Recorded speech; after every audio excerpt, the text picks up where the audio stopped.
Yo, what is going on, everybody? Welcome back to my channel, The Stone Mandalorian. You can call me Stone, Stone Mando, or Cody, doesn't matter to me. And today, if you couldn't tell by the thumbnail or the headline, I'm going to be showing you how to make yourself one of these bad boys. And this is a Geonosis diorama made out of some foam and some glue and paint. It's really not much, not very hard at all. If I can do it, you can. And yeah, so this video, we're going to be doing a little quick tutorial. Shout out to Hyperdrive Collections 6460 for giving me the inspiration and motivation to make myself my first diorama. This is my first diorama ever. So, and if I can do it, you can do it. It is not hard at all. It's a lot of fun. It's very, you just kind of let your mind wander, and it's very therapeutic, and it's just a very enjoyable process. So let's not waste any more time, and let's get into the video, and we'll go over how to make your paint, how to get your paint together, the materials you're going to need, little ideas, tricks, and tips that I've picked up from Hyper, and just stuff that I have learned myself by doing this process on my own. And this was, like I said, it was a lot of fun, man. I really enjoyed doing this, and it just takes any kind of piece, figure, or vehicle you have to an entirely new level. So let's not waste any more time, and let's show you how to make one of these. So this is the foam board that I got my AT-AT on, just to kind of get an idea of size and scale. And I cut it to about this kind of size. Gave it some ridges on the side to make it look a little bit rocky. And this is actually, after that I took my, one of the extended tips for the hot wire cutter, and I just kind of inserted it and kind of made some craters and valleys and ridges and stuff like that. So right here you can just see me going over and painting the black over the edges. And what that does is just kind of seals in the, this is actually two pieces of foam that I glued together. So in my mind, I was just kind of trying to make another seal, have the paint that seeps into the foam, kind of help it stick together. And also it just gives the diorama a lot of contrast when you finally start putting the paint on and stuff like that.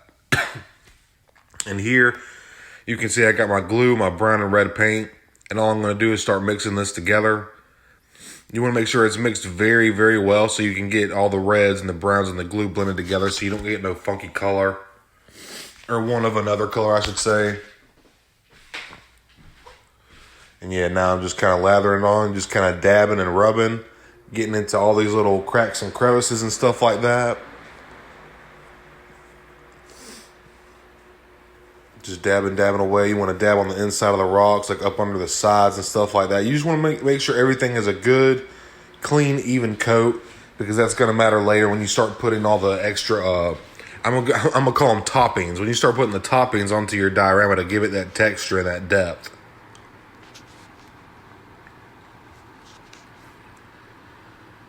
So I'm just still going here. And it's like I said, man, this is not hard. If I can do it, you can do it. And like I said, my buddy Hyper, he inspired me. I seen how great his looked, and it just took the AT-AT to a brand new level, man. And I just could not resist trying it for myself. Making sure everything's getting nice and touched here. And I put the paprika on right here. You can see how it looks. Starting to get that reddish orange color of Geonosis. So all I'm doing here, it's not very complicated. I'm just, I made this spatula a little too wet. You can see some water. It's a little bit too watery in there, so I just added some more tissue and mashed that up. And all I'm doing is using this, and I'm just smashing it all up in there. Or you can use your hands, or if you put on some gloves, whichever. But that being said, to get it this color, I did add some red, some black, and some brown. It's looking a little brown right now. I might just add a little bit of red. So if it's looking a little too brown, add more red. If it's looking too red, add more brown. If you want to dilute the colors a little bit, if it's looking too bright, add some black or gray to it. Wish I had gray, but all I have is black. Now you can see all I'm going to do now is just mashing all this stuff up. And like I said, as Hyper put it, if you ever made meatballs or anything like that, or hamburger, you just want to make sure everything's nice and blended together. And so here you can see me, I'm just squeezing out the excess water to make it, you want the paper mache to be pliable, but you want it to be dry, because then that's going to just help aid the drying process, and you don't want it to be goopy or sopping wet or anything. But yeah, I'm just kind of molding it in my hand, making just a general, no distinct shape. And then now right here, I'm taking a paintbrush, and I'm just kind of dabbing over everything and smoothing out some of the rough edges, or creating rough edges, whatever you want to do. It's a rock. it's supposed to be irregular. It's whatever you want it to be. But really all I'm trying to do is just kind of like make it a little more seamless looking. Like it's not a bunch of clump tissue, and I'm just kind of like molding it, making it all look like one little piece of stone.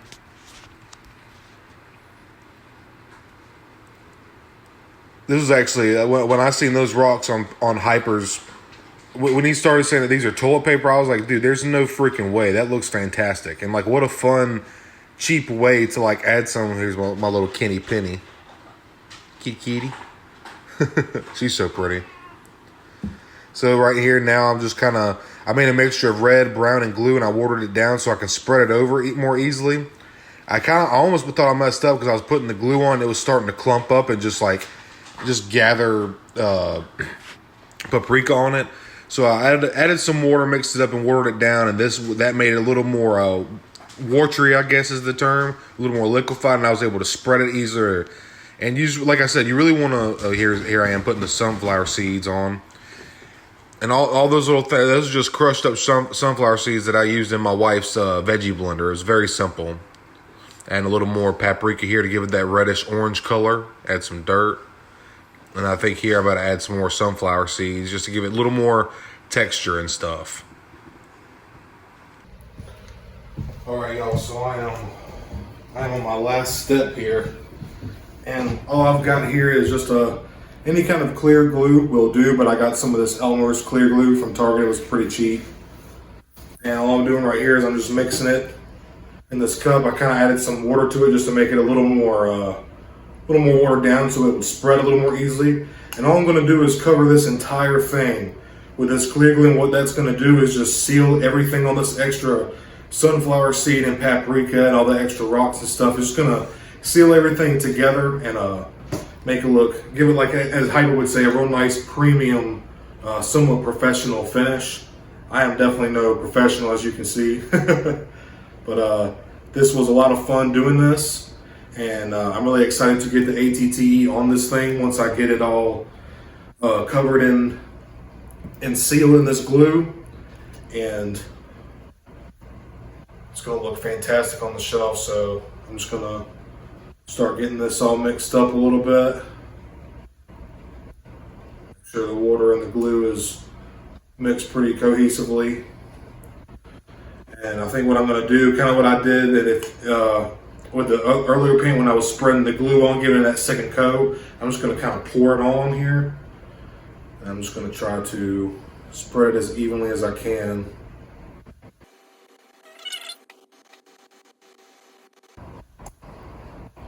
Yeah, I'll probably have to end up making a little bit more.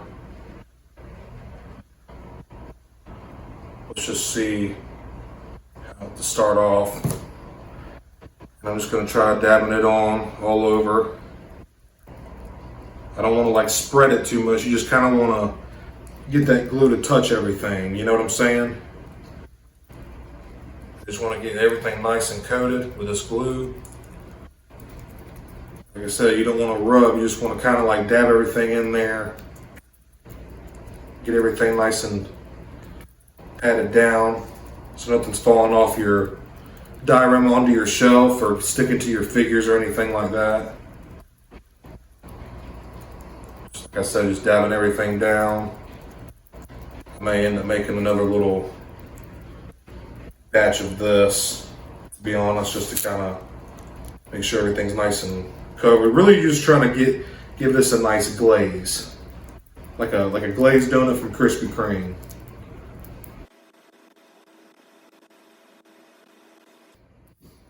Like I said, you don't want to rub, you just want to kind of dab to spread everything out nice and evenly.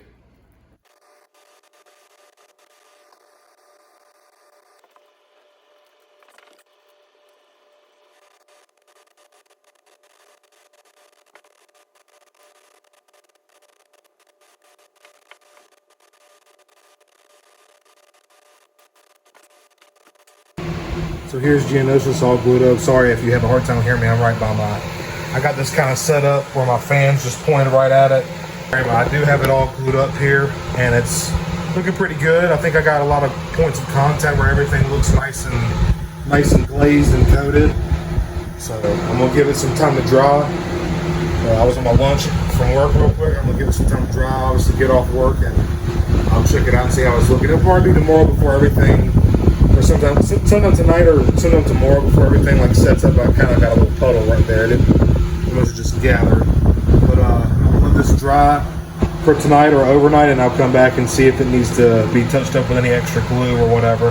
Something else, if you do happen to like put glue on the sides like I did, something that I do just so it doesn't like stick to whatever you have it on, I got a Black Series box up underneath that, so the corners aren't touching anywhere. It's just kind of hovering over this other Micro Galaxy box. Then it's a Commander Fox box under there. I'm not totally sure, but yeah, just that way if you don't want these bottom edges to get stuck to anything that you're keeping it on, just keep it raised and suspended like this. And this is just my little craft table. Some things that you're going to need is some of these styrofoam brushes. They just come in handy to getting all the material glued down.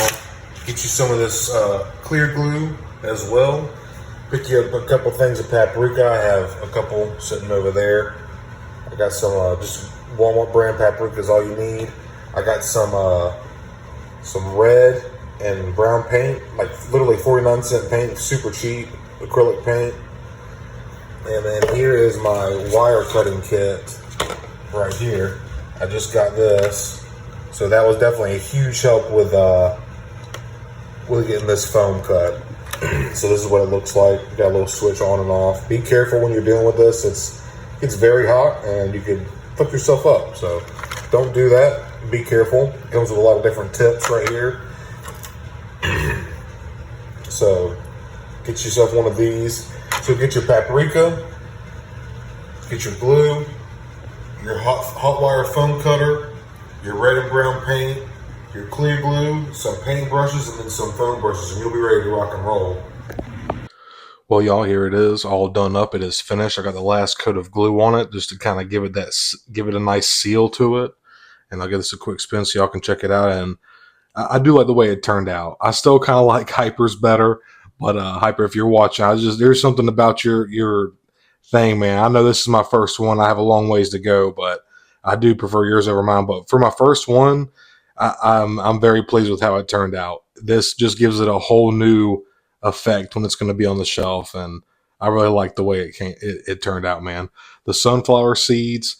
If you watch Hyper's channel, he actually used orange peel granules. You could just use whatever you have in your cabinet that works. This is actually my wife's idea.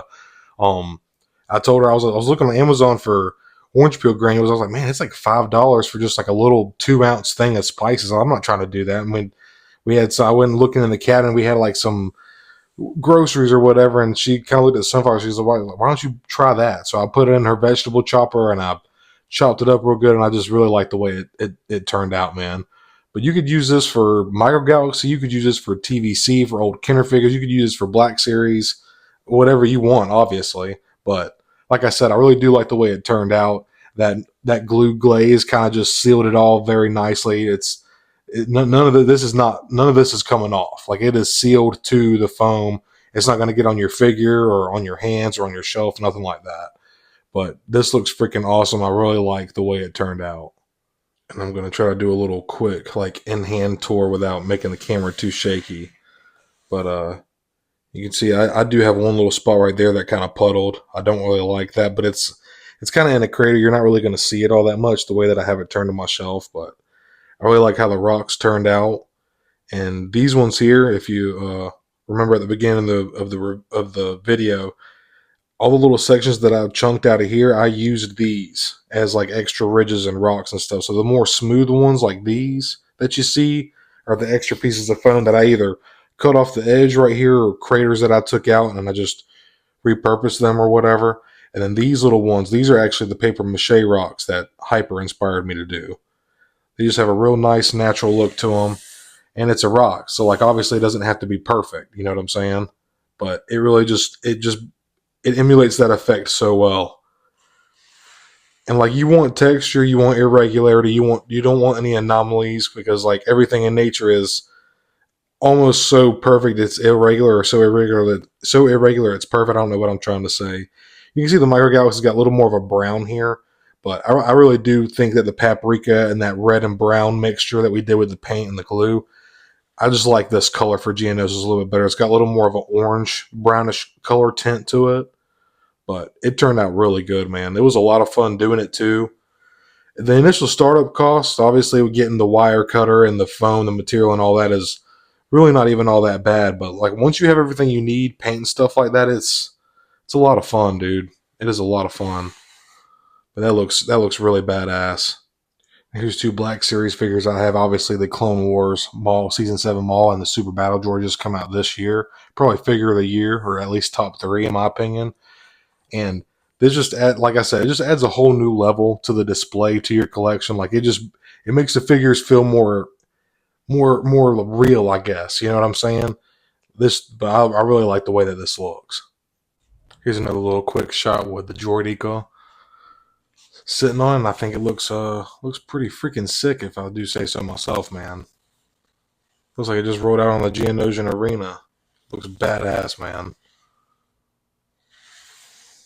See, just look how freaking epic this looks, man. Obviously, they probably look better, like if these weren't such expensive figures or hard to find figures. To give like a little bit of weathering or wash, especially Kenobi, oh, there's Anakin, would do so much, man. But I just enjoy this so much, man. I think this looks fantastic. Now I got Ayla Sakura and the brand new 2023 buck, Phase 1 and the old school Phase 1 as well. These look sick, dude. Honestly, like a couple Phase 1s on here with like a mixing of that same brown and red paint and putting like a little bit of weathering on both of these figures would make this like entirely different, man. This just looks so sick. Got a couple of Death Watch Mandos sitting on here now, and I really like the way that this looks. This is actually from my buddy Hyperdrive. He put it in some Rit dye and weathered it up for me, and I really like. This is one of my actually favorite figures in my collection. So yeah, overall this was a lot of fun, and the overall time I think I might have, I don't know, maybe like 3 or 4 hours total into this, and I mean total, and that might even be like a little excessive. It didn't just doing like 30 to 45 minutes a day in between whenever you have time or whatever. Um, yeah, it was just a lot of fun, man. I recommend anybody, if I can do this, man, you can do it. That's what Hyper was telling me.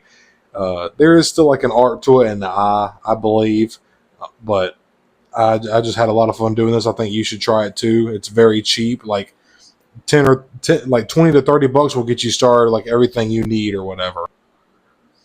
Depending on where you go, you could probably get all this for pretty cheap. I went to a hobby store, so like the foam was probably a little more expensive than what I could have got going to like Home Depot or Lowe's or something. But all in all, I think obviously, like I said, getting the wire, not the wire, the hot wire foam cutting set, the paint and the brushes and all that shit.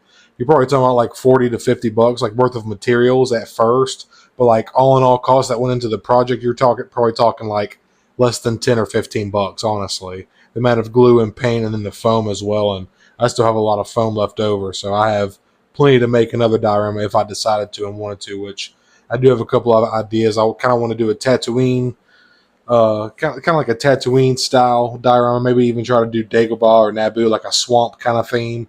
But like I said, I recommend you trying this. It was a lot of fun. You can just kind of let your mind wander. It's almost therapeutic, man. I used to draw when I was a kid, and I kind of just got away from it. But this was it was kind of fun to get a little artsy and just to kind of get dirty with the paint and lather. It was just like I said, it was a really enjoyable time, and I recommend anybody trying this if you want to add a little pizzazz, a little garnish, a little sauce to your display, man. It just, like I said, look at this AT-AT. It just takes this to a whole other level with this little dio, man. And what Hyper did is he actually used these little figures in here and like placed them out all over his dio. His was a lot bigger than mine, and I think my next one I might try to go. That's the whole thing, is you want to keep it sizable where it can fit on your shelf and fit certain things, but you also wanted to have a pretty grand scale and give it something to have enough space to really work with. But I feel like I think anything smaller than this you could probably do, but I think this is about as small as you should go. So like, especially if you're going to try to put a vehicle or something on it. Now, if you're putting figures, you could probably go a little bit smaller. Like if you just wanted to do like a little stand, like a little section or whatever.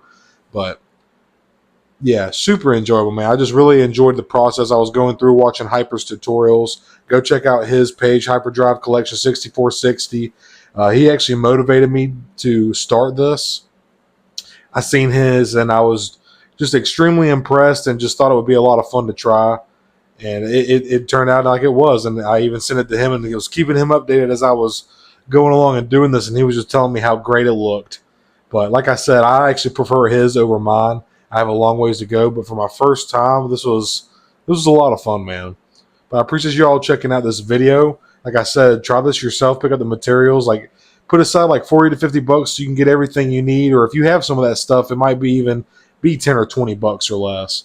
But go out and try, get the materials. Let me know if you are into this, let me know what you've done, or if you plan to do it. Like, let me know what you're thinking about getting into or starting for your first one.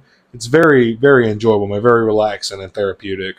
But leave me a like and subscribe. I'd very much appreciate it. Check out some of my other content, mostly Black Series focused content, but I do post Marvel Legends and other figure lines and stuff like anything that I think is cool and interesting that I want to cover on my channel and share with other people.